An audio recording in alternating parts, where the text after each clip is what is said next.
Hello everyone, thank you for joining our webinar today on Online Donor Acquisition 101.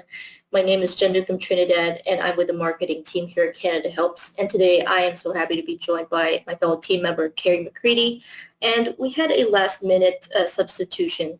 Jacob O'Connor unfortunately couldn't be with us today due to some unforeseen circumstances, but I'm pleased to have Laura Dempsey from our team presenting alongside Carrie today.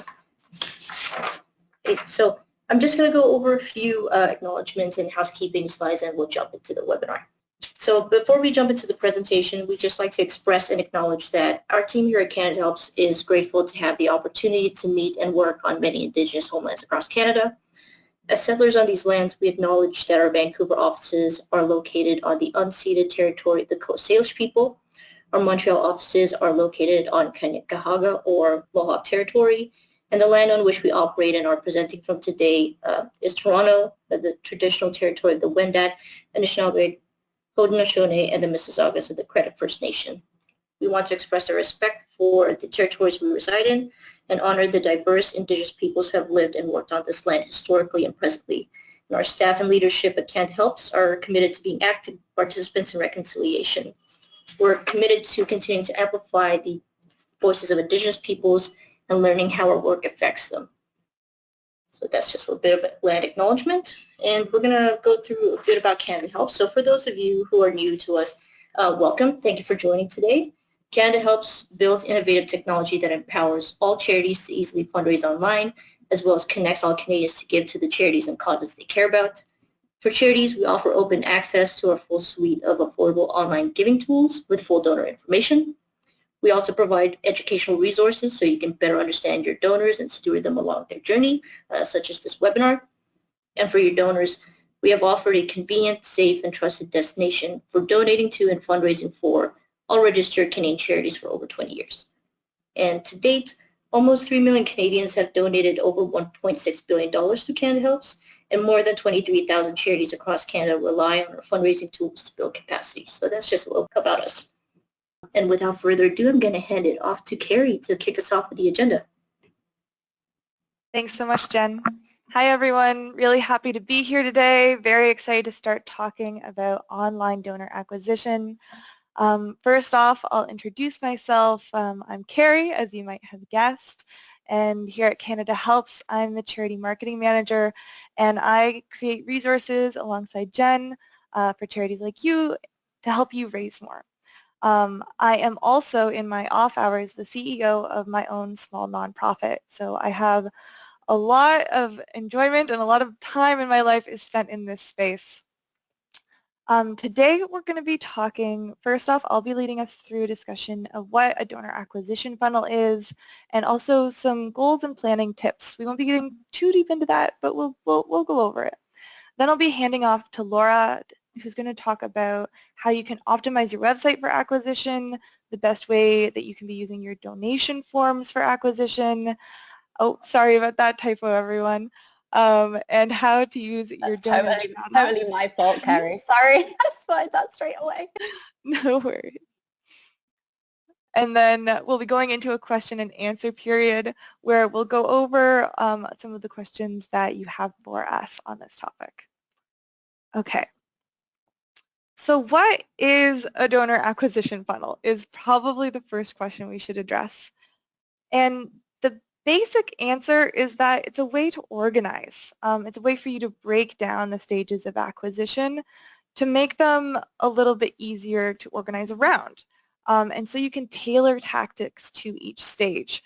When you're thinking about acquisition, it can feel easy to look at it and just be, we need more donors now.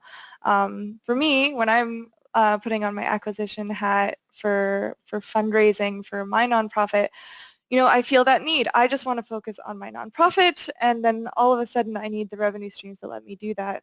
But by breaking it down into these stages, we're able to more easily associate what do we actually need to be doing in order to keep that consistent revenue flowing towards us on an ongoing basis. Now, the funnel, as you can see here, there's 4 stages that we've put together for you. There's the awareness stage, consideration, the donation stage, and the repeat donor stage. Awareness is does your target audience even know who you are? Do they know what you do, and do they know how to find you? The consideration stage is once people are aware of you, do they know why they should be donating to you? Do they know the impact that their donation will have? What's going to convince them once they're aware of your organization that you're where their donations should go? At the donation stage, of the people who want to donate to you, so they're aware of you, they've considered you, they're ready to go, the next question is it easy for you to convert them into donors? And is it easy for them to give to you? And then from there, you're talking about repeat donors. So once someone has already donated to you, are you running programs to ensure they have opportunities to give again? Because it's easier to engage an audience that you already have and who's already identified with the work that you're doing than it is to go back to basics. You can kind of circle through repeat donors to consideration to repeat donors to consideration while your awareness level keeps bringing in new people at the top of the funnel at all times. Okay, but first we're going to go through some goals and planning. So before you start putting your tactics together, it's a great idea to sit down and think through what is your ultimate goal? Why are you driving donors, and how are you going to measure if you're being successful? So I'm going to walk you through a planning process that I myself use here at CanadaHelps, which is a process where you identify your goal, your objective, your strategy, and your tactic. I will say that this is only one slide, and this is a very complex process that I'm always consistently learning through more and more. So I also encourage you to do more reading by Googling this process yourselves. But we'll do what we can today. So to go through first, goals. So what is your charity's goal? And this is usually going to be associated with your mission. So what are you here to do, and how does acquisition help you do it? Our example here, I'm going with a cat rescue because I am a huge lover of cats. I've rescued 2 cats myself. So if you're going to rescue and rehome more feral cats, you need to generate enough donation revenue to do that. So you know that you want to do that. You know that you want to grow your program, and you know that that's associated with your mission. Then you're going to think about your objective. So what are you going to set and measure to decide whether you've met your goal? And this can help you define your programs in a way that's measurable, and you can decide whether or not they're successful or not at the end of a specific time frame. And then you can iterate. So we recommend using SMART objectives. So they're specific, measurable, attainable, so they're not too out of reach. They're relevant, and they're time-based, as I mentioned, specific time frame.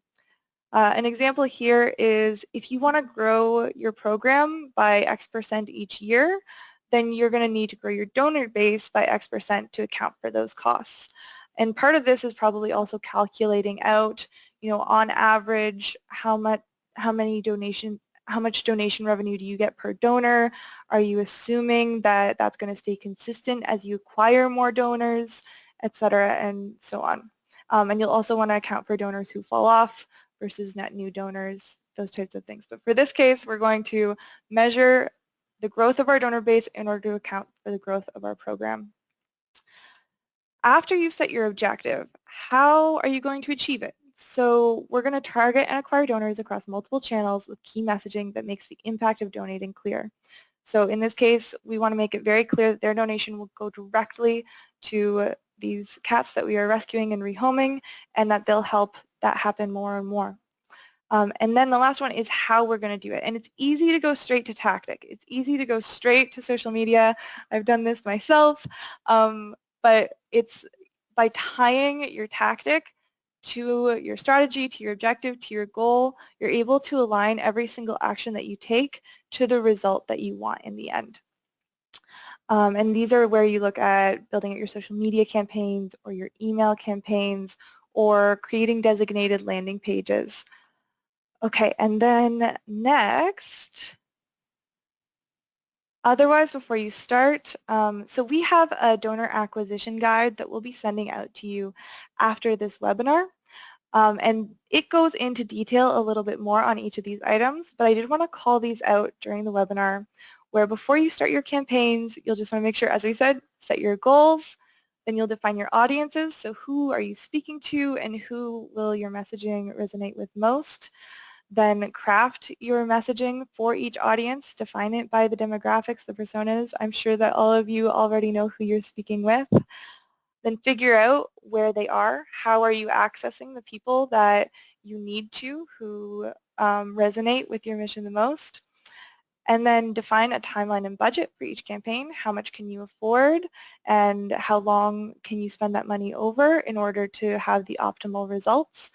So for example, if you're running a paid campaign and you have $5,000, let's say, we have a good $5,000, is it more worthwhile to spend that over 2 to 4 weeks, or is it more worthwhile to spend that over 1 to 2 months based on the amount of traffic that you could drive with that money? Then you'll also want to evaluate against key performance indicators. So for that example that we used in the previous slide, that would be potentially the number of donors that you've acquired, or the equivalent cost per donor. So is your cost per donor, not cost per donor, is your donations per donor, your revenue per donor, lining up with your expectations? An example here that I'll use is that when I was just launching my nonprofit, we ran a fundraising campaign and we raised $7,000 in a month with about 200 people giving towards us. But then 2 years later, we ran another campaign, and with only 300 people giving to us, we raised almost $20,000 in a month. So the amount that we raised per person giving to us was significantly higher 2 years later because we had more awareness within our community and people were more eager to give larger amounts. So that's a really cool way that you can use key performance indicators in order to evaluate your success over time. So for our next fundraising campaign in another year, I might be making different assumptions about how many people we need to reach or how much we're able to make just because we were measuring those key performance indicators for that campaign. And then the last is that you'll want to make sure that you're always iterating. So once you've looked at your key performance indicators, what's done well and how can you do better? What assumptions are you making about what went well in that campaign? Or if it didn't do well, what data do you have available to you where you can see opportunities to improve? Okay, so let's take one more look at this funnel. So we have awareness, which is, does your target audience know who you are, what you do, and how to find you? Consideration of the people who are aware of you. Do they know why they should donate to you?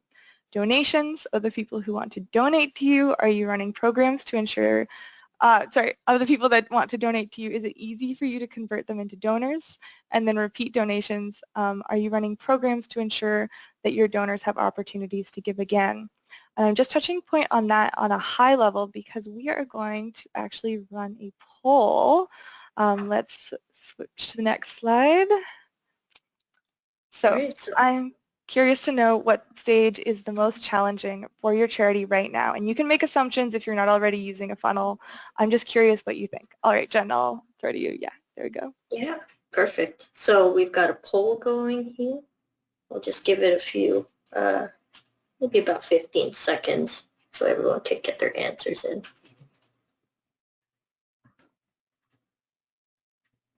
Right, gonna give it another 5, 4, 3, 2. All right, I'm just closing the polls now. And I'm gonna share it up on the screen, Carrie. There we go. Okay, so awareness, yeah, that's definitely a tough one.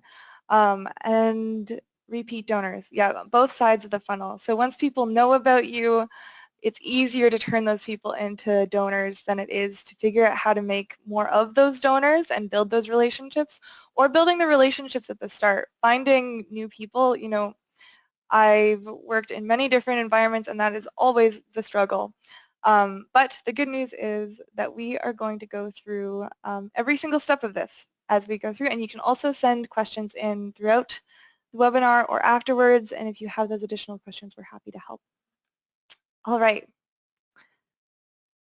All right, thank you, Carrie. Before I hide the polls, just a quick note to anyone who notices that they can't close the poll window, just try, there might be a little X at the corner, top right corner of that window, just so you could get a full view of the slides again, just because I know that we've had issues before.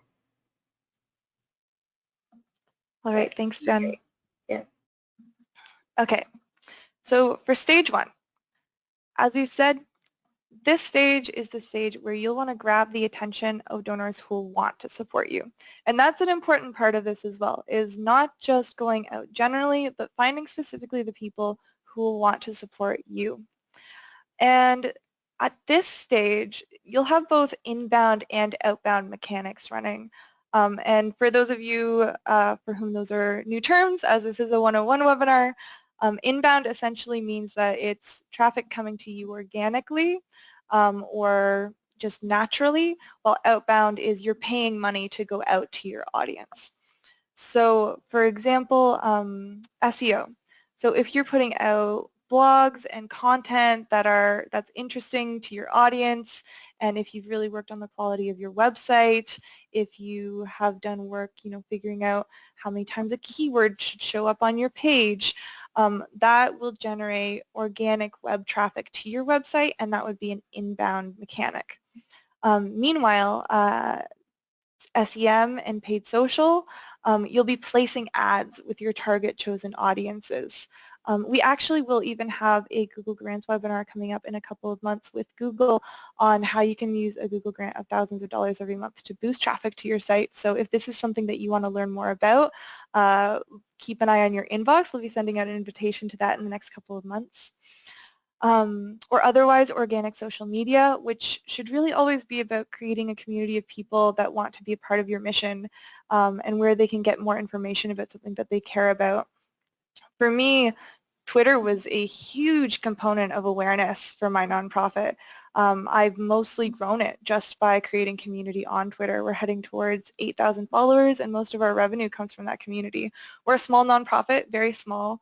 I imagine many of you run larger organizations, but we found a lot of value there just by creating honest relationships with people who care about what we're doing, and I can't recommend it enough. You'll also want to make sure that when you're in this awareness stage, that the messaging that you're putting out consistently will also be reflected on your website and landing pages, but we'll get to that a little bit more later. All right, so we're also going to just take a quick look here at some of the messaging that CanadaHelps puts out on an awareness stage. So you have 2 campaigns that we've been running here, one for a bullying campaign for Pink Shirt Day and one for at-risk and endangered animals. As you can see, some recommendations here are we're using a stat, 1 in 3 children have been bullied. Then we have effects, so what's the result of this happening, and then how a donor can make a difference by making a donation. So you have a whole story there. And you can see that structure kind of reflected again on the other tweet in terms of leading them through that. Then there's also the type of Twitter where you're just kind of getting free marketing, and this is a goal. This is less something that you can control and more just something that you want to have happen. So whether it's community members sharing information about you, as for Paul Nazareth to be sharing about CanadaHelps, or for someone who even uses CanadaHelps to just be recommending that we're where they like to receive donations. For us, that's incredible brand awareness. And the goal is to have your community ultimately take on your message and mission as something that they care about or that's meaningful to them or that they see as useful within the community, and to spread that awareness further. And that will hopefully lead to that previous slide where, because there's that sense of community around your organization, there will be a greater desire to fulfill on the CTAs to donate because there's that trust as a foundation. So awareness can mean a couple of different things. It's both a general awareness and a brand awareness, but it's also that awareness of what information are you putting out there to encourage people to give, and that leads us to the next stage. The second stage is consideration. And this is where you're giving people who are already aware of you a reason to donate. This is where your key messaging really becomes important. It's important at all levels. I will say that. We all know that key messaging is crucial at every stage of the acquisition journey. But it's really at the consideration stage where you'll be wanting to convince. You'll be wanting to give that impact statement, why should I give now? A really huge bonus of digital and online is that you can use imagery and especially video. So if you have some great stories about what work you've done, creating a story video that you place on your website or that you're able to share can do a lot to convince or act as a mechanic to identify what value you're bringing in your work. You'll also want an optimized website, so you want a website that is clear, it's easy to navigate, and where people can really access the information that they need to in order to learn more about why giving to you is what they should be doing, why it's the action that they should be taking. Then you also have social media here again, but this is slightly different in that social media at the awareness stage is more about speaking to people who've never heard about you before, but social media at the consideration stage is about speaking to people who are already following you. And you'll want to make sure that you have that dual tone and that you're aware of those two scenarios at all times, because your social media presence could either be for directly your followers and for people who are familiar with you, or it could also be for people who are net new. And that's why it's at both the awareness and consideration stage. And then you also have email nurture.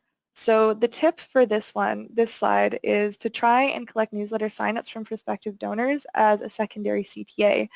Because even if they're not donating today, the fact that they've landed on your website or they're engaging with you, that's highly significant. And maybe they don't have the funds to donate that day, but they are really interested and excited about your organization. There should be an ability for them to sign up, as I'm sure many of you are already running, on your website to receive a regular newsletter or emails, so that when that perfect moment comes and they are able to give, they're able to fulfill on that because you've reminded them that you're there. Okay. So just on the side of an optimized website, I pulled a screenshot from our own CanadaHelps website for our mental health campaign. As you can see here, we're using an eye-catching image to really grab attention.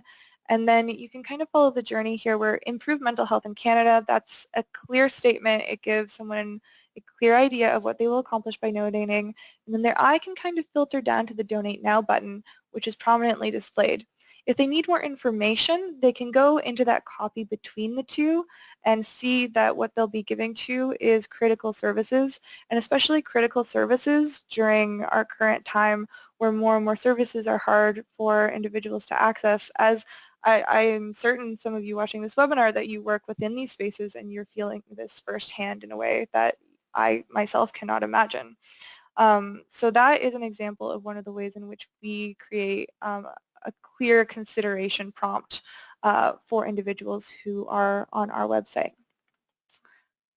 Then on to stage 3, donations. So this is where you'll want, so they know who you are, they know what you do, they know why they should give, and they're ready to start giving. This is where it's important that it's easy for them to fulfill that impulse. You want it to be as simple as possible for them to go from making the decision to give to actually giving. So you'll want a clean website hierarchy. Laura will speak to this more. We have a section on optimizing your website, and that includes donate buttons like the one you just saw on that call to action on the slide before, as well as consistent CTAs. So just making sure that for each campaign, the messaging is consistent, and also making sure that it's consistent from the messaging that they'll have seen elsewhere. So if you're out on social media for a campaign and you're directing to a landing page, you'll want to make sure that the messaging on the landing page reflects the messaging that you had out at the awareness stage. Within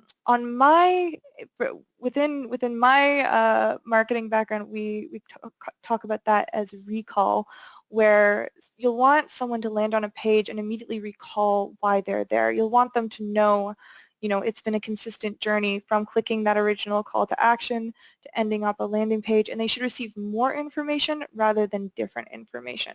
So you'll have a higher conversion rate usually if you have a designated landing page tied to the messaging of that original CTA compared to specified messaging as a social media post that then leads to a general website where they're like, oh, is this what I clicked on? Am I still donating to the same thing? You don't want that to be a question. You don't want them to have any questions. You want it to just be a clean journey from clicking that prompt to donate to fulfilling that donation. Then you'll also want conversion tracking. So this is a great KPI, and this is a great way to measure whether or not you're performing at this stage of the funnel. A really simple, easy way to do that is to do views, which you can find in Google Analytics, which is free to use. All you have to do is tie your website to it, and you can just measure the views of any page on your website versus the number of donations that that page is receiving. And then you can even compare that against the number of clicks that you're getting to that website from designated social media posts or etc., emails. And you can make assumptions about that views versus donations percentage. You can make assumptions about that for how many people are converting, and then you can look at the results that are coming in through that form and see how many of these donors are giving large donations, how many of them are giving average donations, how many of them are giving tiny donations, and then you can make assumptions about your traffic. So when a certain number of people visits a landing page, you can assume that X number of people will give large donations versus average versus small based on your previous experience. And then you can just keep shifting those assumptions as you generate more traffic or use different channels and see what's actually driving people to complete that donation once they've hit your page. Okay. This is just an example. As I said, Laura will be running you through website information a little bit more, but for us, this is our landing page for our Black Solidarity Fund. And you can see that we have a clear image up at the top. We have a description of what the fund is for. And then we have information about how much is raised, how many supporters, how much time is left. And that's also crucial because a timeline can give a sense of urgency to your donors. And then we also have the prominent donate now, and then you can use the donation form that's right on there to easily facilitate the transaction right on the landing page. And that's also very important, as I'm sure Laura will talk about more, but you want to make sure that your form is on your actual landing page so that individuals can just land right there and make the donation as they're getting information. Okay. Now, for the last stage and the second most valuable for this audience, it seems, stage, you have repeat donors. So this is where you want to turn one-time donors into ongoing supporters. This is a huge topic. We actually did another webinar on donor stewardship a couple of months ago. If you want, you can go and download that webinar after you're finished with this one. Just make an afternoon of it. We'd be delighted. We also have a donor stewardship guide. So if you really want to sink into this topic more than we're able to cover in this webinar, you can just go over there and you'll be able to dive right into content that we've provided in other ways. But for today, what's important is just making sure that you're always including the concept of turning this newly acquired donor. They're always together. They're part of the same journey. There's no separation between acquiring donors and stewarding donors outside of the ways in which you do that and the tactics that you take and the ways that you measure things. For that donor, it's one experience. The same donor that you acquire is the donor that you'll steward. And so it's important to remember that that stewardship journey begins from the moment that they make that donation.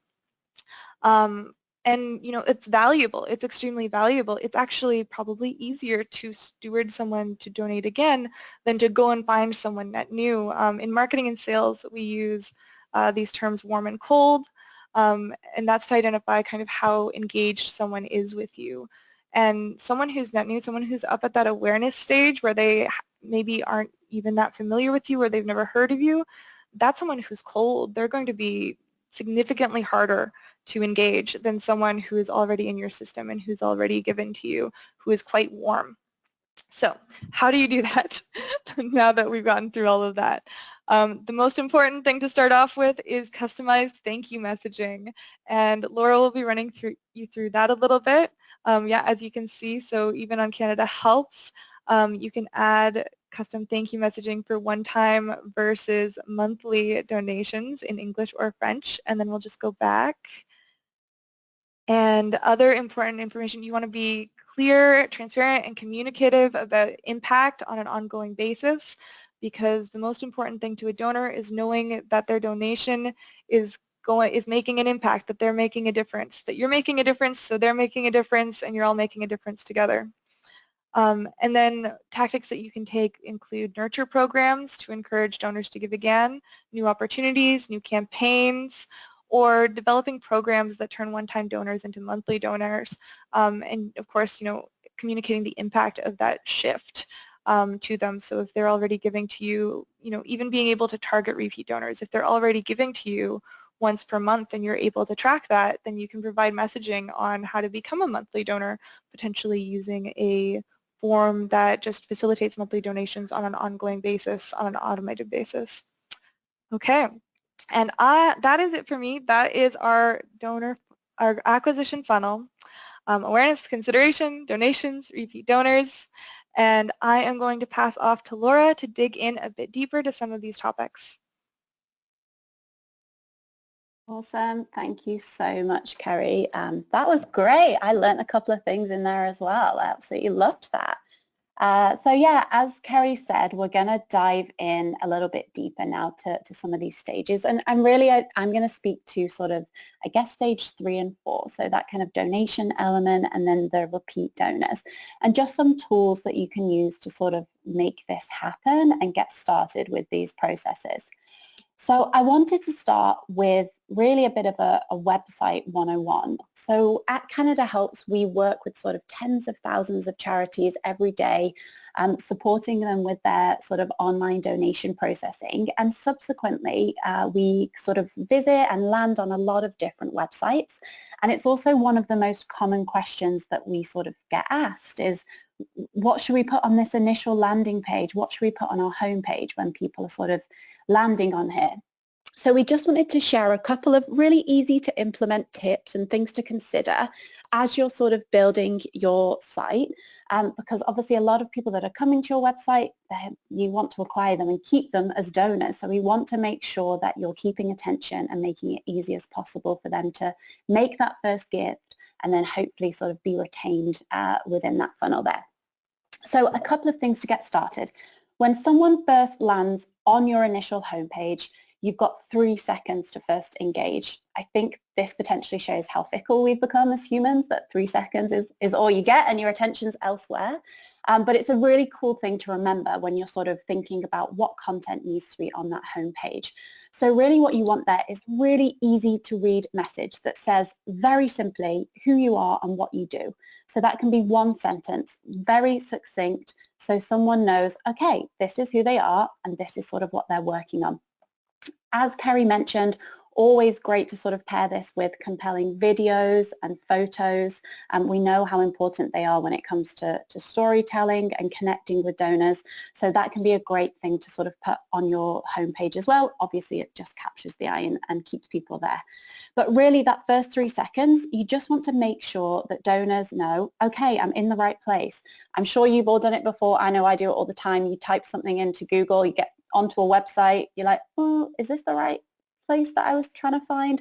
So you want to make sure that no one's debating. They land on your site. Yes, this is the charity I was looking for. I want to learn a bit more. After those initial 3 seconds, you then have about 30 seconds to actually retain attention. So to really keep people on your site and to kind of get involved with you. So what that means is in 30 seconds, you're thinking about what can people take in. It's got to be really quick and clear, but something that's really going to capture them. So a great way to do this is using bulleted lists, highlight sort of any important content. So maybe there's something new that's happened with your organization that you want to share very prominently on that homepage. And in addition to those pieces of information, some really clear calls to action. So of course that donate call to action is a big one, but maybe there's other things that you want to sort of point out to people that have landed on your website. Read our blog, sign up for our newsletter, some really quick and clear call to action. So after that, within those 30 seconds, they're going to sort of their next point of call and point of interest. On from there, we kind of look at around 3 minutes is the time that you have to then actually convert people into a donor. So you've caught their attention, they know they're in the right place, they've read a little bit about you, but then how do you make sure that this person converts and actually makes a gift? And we think really this often comes down to how you communicate exactly the need that your charity answers. So what's the challenge that you're kind of working to tackle, and how are you answering that? And then another really key thing is impact. So if you have some numbers on what's happened previously, or even just qualitative information that speaks to maybe a story of someone that you've supported with your services, can be a great thing to also show there immediately on that homepage, because that's what's going to get an understanding of donors. Okay, this is an organization that I want to support. I believe in what they do. I've seen what they've achieved previously, and now I'm ready to make my gift. And I guess overall, all of that, we also wanted to share a bit of a breakdown of what that can look like then on your homepage in terms of communicating with different audiences. So we recommend that you normally pitch about 70% of your content for new supporters. So that's really acquiring those new donors that you can then nurture through that funnel to kind of become repeat donors and really stay involved with your organization. Still have that 20% for those existing supporters. So obviously those amazing people that are supporting you ongoing, they want to know, what's your organization been up to? What's my sort of gift been helping to do sort of month over month? And then also 10% of that sort of real estate should also be dedicated to volunteers. So if that's something that you have at your organization, you can kind of interact with volunteers and you want people to get involved with you, that can also be a really nice little spot to just give a tiny little bit to those volunteers and how they can click through and sort of sign up and get involved with your organization. But with all of that, again, and it's something that Kerry said, and I think it's something that we'll continue to say throughout, make sure you have those clear call to actions to then go elsewhere on your site. So you've got all of that amazing information on that landing page, but then you want the very clear call to actions so donors can interact more deeply with your website. So donate if they're going immediately there, read our blog, sign up for our newsletter. Just some really clear next steps so people can find what they're looking for. Most importantly, of course, in terms of call to action, is that sort of donate button. So something to really specifically focus on. You'll be amazed how many websites I land on, and I read about these incredible organizations that are doing amazing things, but I find it really difficult to find actually how to make a donation. They've completely bought me in with what they're doing. I really believe in sort of what they're supporting and the amazing work that they've done, but I just can't find how to actually support them or make a gift. And quite often it can be hidden either deep within a menu or a hierarchy, or maybe it's on a different page and it's just a little line right at the bottom. Always think about that donate button. It sounds really, really simple, but I promise you we see so many organizations that don't have that really kind of clearly up there and very easy to interact with. So when you're thinking of that button, ideally make sure it's an accent color to the rest of your website so it stands out. If you can add a scrolling header to your website, even better. What that basically means is that whenever a donor is looking through your site, no matter where they are, scrolling up and down, that donate button floats with them. And I'll show you a nice example of an organization that's done that, but it means that wherever they are on your site, wherever they're inspired to give, they can very easily click on that donate button and be taken directly to where they can make that donation. And that button should always go with one click directly to where they can begin that process, which is a donation form. And as Kerry mentioned before, we really want to make sure that that donation form is embedded directly on your website. So what that means is when someone clicks to donate, they're not being taken off anywhere else. They're not being driven to another website. They're really staying right on your website. They can still see kind of your domain and URL at the top, and that form lives there really nicely, sort of branded alongside the rest of your website. So really just what we want to be doing here is removing all barriers for donors. Sounds really straightforward, but it's something that honestly I would visit your site after here and just see, is it one click to make a donation? Are there extra barriers there that don't need to be there? and really think about streamlining that process for donors. Last thing as well, ensuring that your website is mobile optimized. It's something that we all know is growing, and we see it year on year over here. There's so much mobile traffic running through there in terms of donations, so it's super important that no matter what device donors are visiting your website on, they can see that in the kind of the right visuals for them. So when we say mobile optimized, it's just kind of when you're, say, on your phone and you visit a website, and sometimes you really have to scroll around to find where you're looking. You want the site to resize to whichever device that donor is visiting you on. So definitely something to think about as you sort of make any changes to your website. One thing that's always good to mention there as well, all of the tools that we offer at CanadaHelps, they are completely mobile optimized, so you never have to worry about that when it comes to those tools. That's something that's sort of part and parcel there with that. Awesome. So I wanted to dive in now and just show a couple of really nice examples of what this can look like. Both really good website design, but also just to give you an idea of that donation form. So if you're using CanadaHelps and you have a free fundraising account with us, you have access to a tool that we call a donation form, and you can create an unlimited number of those. And what that form basically allows for is for you to create a very branded way for your donors to give.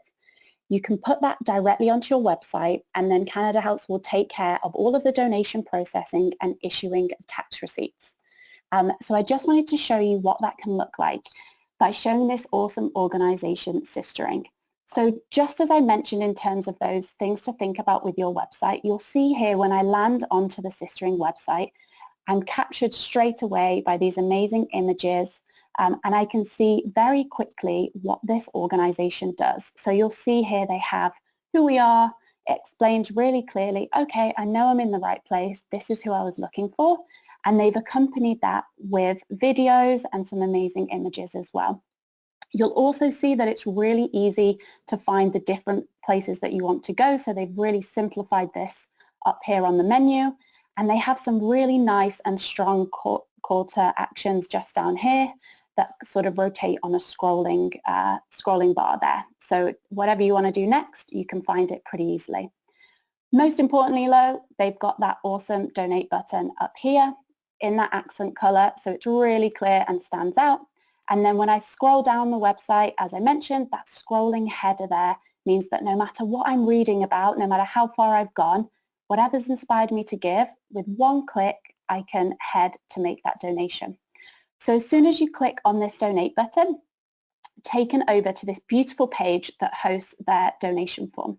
Now, Sistering do use CanadaHelps to process their donations, but even if you're using a different donation platform, just make sure that you have that ability to customize your donation form and embed it directly onto your website.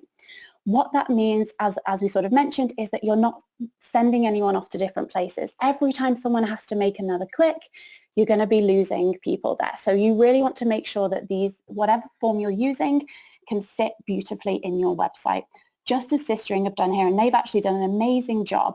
So you'll see this sort of smaller portion here, this form. This is what's been created in their CanadaHelps account, and then they've embedded this directly onto this beautiful website page that they made.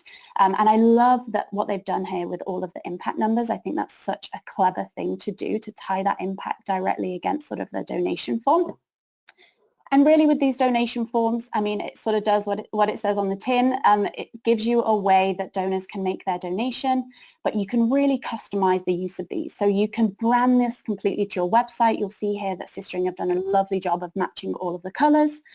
And it just allows a way for donors to make that choice to give now. Maybe they want to give monthly, pop in that amount. They can pop in their details, complete their payment information, and they will have made their donation. And they'll receive straight away a tax receipt along with a custom thank you message. So that's something that can be really useful with these forms as well, is that a custom thank you message can be tied to every single one. So you can be thanking your donors in sort of very specific and personable ways. So something to think about there. Just make sure you're reducing the clicks. People are landing directly on that site there. There's a couple of other kind of cool features in here, which we'll speak to a little bit later. But just as we're on this page, I just wanted to show you here something that's really important. And that's the ability to add this mailing opt-in. No matter which platform you're using, make sure you have that capacity within your donation form. Because what that means then is you're kind of building your donor list and your email list as people are making those gifts. So you're really kind of able to increase the number of people you can have that contact with, but then when whatever you're sending out, you're increasing that awareness as well. It means that you can send those newsletters, you can send the annual reports, the updates of all the awesome things that you've been up to there. And this wording, if you are using a CanadaHelps form, it is customizable. So if you wanted to kind of really specifically say what they would receive when they opted in, you can make those changes in your account as well, and then it will reflect on there, and you'll know very easily who's decided to opt in for that communication. So that kind of gives you a really quick intro to those sort of donation forms. So obviously when someone's landing on your site, great way to acquire them is make sure it's as easy as possible for them to actually donate, as Kerry mentioned. So there's just some kind of starter tips if people are landing on your site. Another thing though then, away from your website, is obviously then if you have the various other channels that you're reaching out to donors with. So maybe you're sending emails, maybe you're on social media. Kerry gave us so many awesome examples. But exactly the same principles apply when you're reaching out on these variety of different channels. You want really clear call to actions, and you want donors to be able to donate with one click. So no matter if they've had that email, maybe they've seen something on social media, always ensure that with one click from reading that, they can land somewhere that speaks to exactly what they want to give to. And ideally, you always want to be driving donors not only back to your website, which is obviously where you want everyone going, but a page that specifically speaks to why they've made that click. So what did they read in an email? Is it a certain campaign? What did they see on social media? Is there a certain call to action that they've responded to? You want to make sure that you're driving them back to somewhere that speaks to why they've made that initial click. And again, just always to remember, just don't make becoming a donor difficult. If you're sending emails and people are being sent back to your main website and then they're having to find the program that they were initially interested in, you're going to lose that traction. So you just want to really, really streamline that process. And a really great way to do that is by utilizing these donation forms. So as I mentioned, if you do have a CanadaHelps account, you have access to these forms and you can create an unlimited number of them. But whichever donation platform you're using, just make sure you have the ability to create an unlimited number of donation forms. And the reason that you want that kind of ability is because it allows you to really personalize the donor journey and also guide your future acquisition plans, because it allows you to get a real understanding of why your donors are giving. And I think a really nice way to address this is to show an example, because sometimes I think it just helps to kind of see something sort of right in front of you. So just to show you really quickly, so say you've got your website sort of set up and you've got that beautiful donation form on there as your general donation form, fantastic. But now you want to reach out and maybe you want to see if you can grow your monthly donor base. Maybe you want to see if there's people out there who want to make gifts of security or mutual funds, or maybe you have a specific campaign that you're including in sort of an email call out or sharing on social media. For every single one of these different things you're doing, you can create a specific donation form. Not only does that make it really nice for the donor in the sense of they're visiting a form that can be really customized to why they're giving, but it also allows you to have that real easy donor stewardship, because whichever form that you create, you can add that custom thank you message onto there. As soon as someone gives through there, that's kind of taken care of. They get that custom message, you're thanking them for that very specific thing. So to show you what this can look like, we saw that initial form on the Sistering site, but the Durham Children's Aid Foundation have used these forms really nicely. They have that general form, but then they've also used a multitude of forms to build out what we would call a ways to give page. But this is very similar to if maybe you were sending, an email communications and you were looking to build monthly support. So you'll see here when someone clicks on this monthly support option, They're brought again to a form that has some of the very similar sort of options we saw before, obviously with different branding, but just with some smaller customizations that can be a great way, again, to reduce the number of clicks and really funnel people into completing their gift. So for example, with this monthly donation, you'll see here that they don't have that option to give now, give monthly. The organization already knows that this donor wants to become a monthly donor. So rather than sending them just to their general page, they're giving them this really specific page that they can give through, and it means that it's much more tailored to them. They then receive that kind of communications that means, yes, you've given us a monthly gift. You can make it very personalized. I know sometimes people have sort of communities around their monthly giving. You can contain all of that information in the custom thank you that then goes out when someone's made a gift. Exactly the same idea if it's maybe sort of like a specific campaign. So maybe you have a specific campaign, you're reaching out, email, social media, someone clicks, and again, they're taken to this really specific donation form. So it speaks to exactly why they want to kind of interact with your organization. Again, I mentioned the securities and mutual funds. Just to note that we do also have a donation form that allows you to drive donors to make gifts in that way. So again, if you're kind of reaching out and sort of testing the waters and seeing if people want to give that way, it means you could be driving people directly to a donation form that allows you to do that. So just keep in mind that this is really what you want to be doing, not only to kind of really tailor the experience to donors and just make that experience as nice as possible and really encourage them to kind of be retained and stay with you, but it just gives you also an understanding of why people are giving, and we're going to speak to that in a little bit. I just want to show you one last example really quickly because I know this is sort of looking on a site, but just to show you an example that I actually received in my own inbox from an organization called HelpAge. They reached out with an email about supporting cataract surgery in India, and they've done this really nicely, all of the things that we're talking about here. Really easy to see what they want me to support, and when I click join our campaign, I'm not taken back to their general website. I'm taken to this very specific page. So yes, it's on their website, but it really speaks to this exact call to action that they were asking me about in that email. So just want to show you those kind of cute examples there because it really, I think, sometimes nice to see sort of how people have utilized those. Awesome. So jumping back in here, just really to drive home here that it's so important no matter what channel you're reaching out on, what program you're reaching out for, make use of these donation forms. So maybe you're looking to fundraise for a specific campaign through email or social media. Maybe you want to convert one-time donors to become monthly donors. All of these different elements here you can make a specific form for so that in one click donors can complete the action you want them to do. So you can really kind of customize that experience. And with all of these things, all of these forms, if you have that CanadaHelps account, you can very quickly log in and head to the section called Donation Forms, and that will walk you through in a very templated format how to get started with creating those forms. Last little things, and I'm very mindful of time here. I want to make sure we've got time for questions, but just also to mention that those custom forms will make it really easy not only to acquire donors, but also to automate some of those donor stewardship pieces. So as Kerry mentioned, they've got those custom thank you messages that you can set, and they'll be sent every time someone gives through the form. If you're using all the individual forms, you can make that really personal to which form they've given to. You've got that custom mailing opt-in, so you know exactly who wants to be contacted by you moving forward or maybe receive your newsletter. And you also have the ability to add a custom question onto the form. So if there's something additional you want to ask donors, maybe you want to find out if they want to be thanked publicly or anything that would sort of make sense for your organization, you can also add those onto the forms and allow you to kind of see all of that information.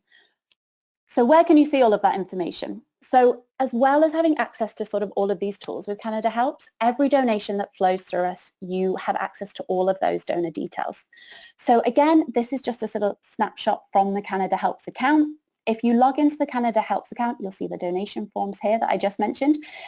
But you also want to take a really good look at donation reports because this is where all of the information on donations that have been made will flow through, and you can see all of that information. You can pull reports, you can create custom reports, and for every single donation form you can create, you can see every dollar that's gone through there. So it makes it really easy to see what's working and what's not working for your organization. So maybe you send a campaign out via email, social media, just maybe on the forefront of your website. Maybe they're all sort of fundraising for the same campaign, but you can create 3 separate forms and sort of give them the names of the different communication channels, send them out where they need to be sent out, and then in your reports you'll be able to see for each of those 3 forms how much was raised. So you can see very quickly which channel is really working for us. Oh, we had huge a number of donors come through social media, so maybe that's really where we need to be sort of focusing. So it just really allows you to see why people are motivated to give to you, how they're giving, and then not only does it allow you to sort of begin that process of retention and donor stewardship by targeting your communications in response to that, but it'll also allow you to make some really cool plans when it comes to acquiring more donors. You get an understanding of this is sort of where our donors are coming from, so let's sort of put some more work into there and see how we can sort of generate more donations. Awesome. The one last thing we want to touch on very quickly, and I am really mindful that we get through some questions. As I mentioned, you have this donation report section available in CanadaHelps, and it's fantastic to jump into if you've never sort of done that before. You may be at a point where you're looking now for a donor management system.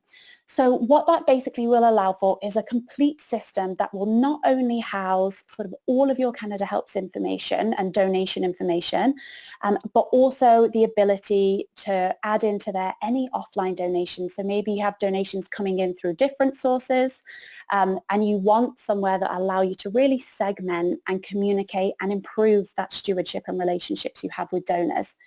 Just a really quick note that CanadaHelps did last year launch our own donor management system. I'll pop this over to you in the slides so you have all of that information, but we just always like to mention it because it's something we're kind of slowly spreading the word about. And I'll also pop a slide in there so you can always book a demo if you wanted to take a look at that.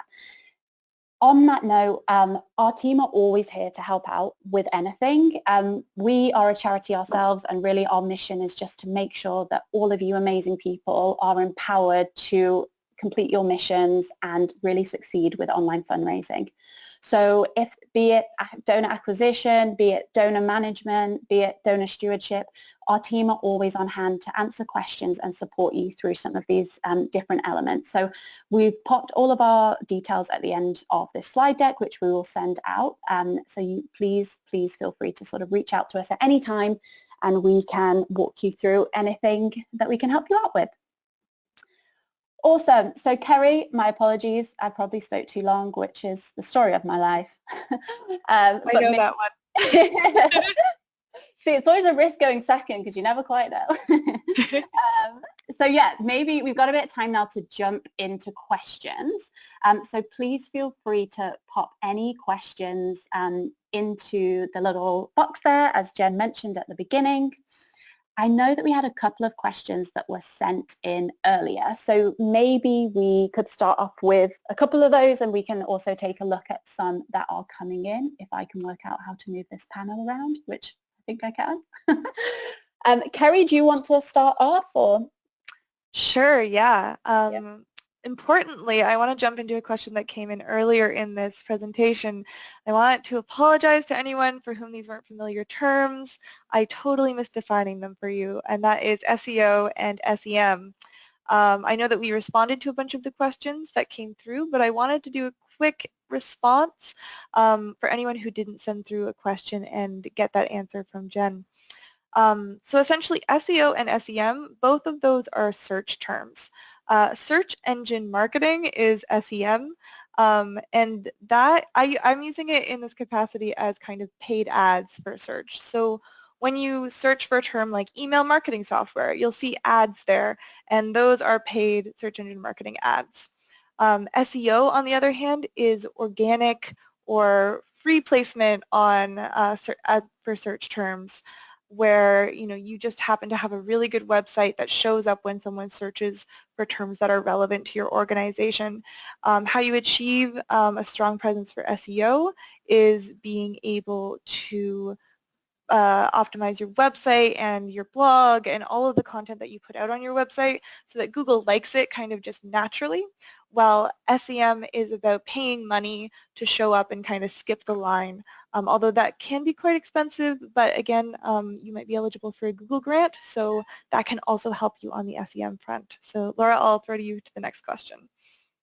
Awesome. So a question that's come in sort of during this when we were looking at donation forms, and it's a really quick one that I can answer, is do we have the ability to collect phone numbers through the donation forms? So yeah, that is completely possible. There's lots of different fields that you can sort of switch on or off of your forms depending on what makes most sense for your organization. And phone number is one of those. So you can capture that from donors. The question that you sent in, you did double check if it was required. It isn't a field that you can make required, but it's something that's kind of optional on there, and normally you find if that field's there, people sort of like to fill those different pieces out. So definitely something you can add on to your form. What do you think? One more, two more, Laura? Why not? Okay. We can hang around. So let's see who else. We'll go a couple more minutes. I'm having fun. So I have two questions here that are quite similar. One is about a time estimate for managing the acquisition funnel, and that it sounds like it would take a lot of time to manage. The other is about that you might not have the resourcing available to achieve all of this. And absolutely, achieving the top form, best form of this is probably a long-term project. I think that this really comes back to setting measurable objectives. Set your objectives that are attainable as per the SMART definition. So paying attention to the resources that you have in terms of your budget and your number of volunteers and your employee hours, and making sure that the objectives that you're setting are attainable.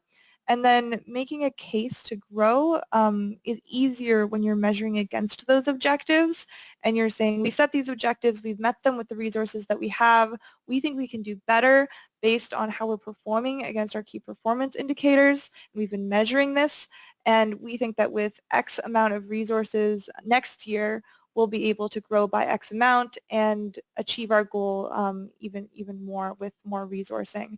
So being able to make that case by setting those goals and objectives from the start, that can really help you with growing your resourcing.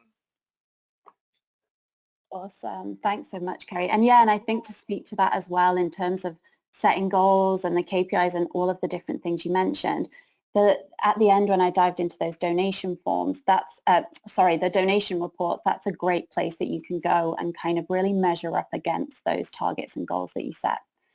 Just wanted to mention that because I think I forgot it before. Okay, I also have a couple of questions here actually that are very similar. And it's actually around engaging older populations in online giving. And I think this is something that's obviously come up more now than ever because of sort of the change in what's been going on. And I think we almost got through that webinar without talking about the pandemic, which I'm quite impressed with. But yeah, obviously something that's really sort of top of mind. So when it comes to sort of encouraging the older populations, older demographics to give online, we find there's a couple of key pieces that normally they really want to know about. One of those, quite understandably for anyone that doesn't spend a lot of time online, is that security piece. And I think sometimes it's just really helpful to drive home to that different demographic of donors that maybe aren't used to online giving, that it is a completely secure way to give. If you're using a CanadaHelps donation form, we're the highest level of PCI compliance, so that kind of card compliance there, and it's something that we work really hard to take care of. So we're kind of taking care of that. We even do have a couple of pieces on our website that speak very deeply to our kind of security practices and what we do to maintain that. And sometimes we find that wording around there can be helpful if you are kind of speaking to those people who are a little concerned about that. So we can always sort of point you in the right direction for that. And another thing I think as well is just to say when it comes to this is it's actually a really good time to interact with maybe the demographic that maybe doesn't normally give online, because I think just naturally with everything that's going on, we're kind of moving to be online, and a lot of people who maybe didn't do certain things online are now doing it. I think I shopped online for the first time ever, my groceries, since this all happened. So, you know, everyone is kind of going through that experience of doing some newer things online. So it's actually quite a good time to see if you can convert that older sort of demographic to give. And again, as we've said throughout this whole thing, the best way is make it as simple as possible. So if you're doing this with one click, they're not having to look around, they're not having to get lost anywhere, and just make sure you're kind of making that process as smooth as possible. Kerry, I don't know if you want to jump into another one there. I think that we've hit 2:05 and we should probably release everyone. That's true. I could stay and chat all day, Kerry. It's just nice to hear your voice. No, it's so true. It's so true. So yeah, just really quickly then before we kind of wrap up, we'll obviously send this out to you with the slides, but if you want any more information, if you want to speak with one of our team, feel free to reach out to this charities@CanadaHelps.org email, and we can get you connected with our awesome charity engagement team who will help you with all of these tools and many of the other things when it comes to online fundraising. And you can also connect with us on all of our social channels there as well. You can tell these slides were put together by the marketing folks. Very impressed. Thank you so much as well. I just want to say thank you for taking time out of your day. I was saying to Kerry at the beginning, I feel like this has been a really busy week for everyone I've spoken to. So I really appreciate everyone taking the time. Yeah, agreed. Thank you so much for joining us today. Awesome. Have a great one.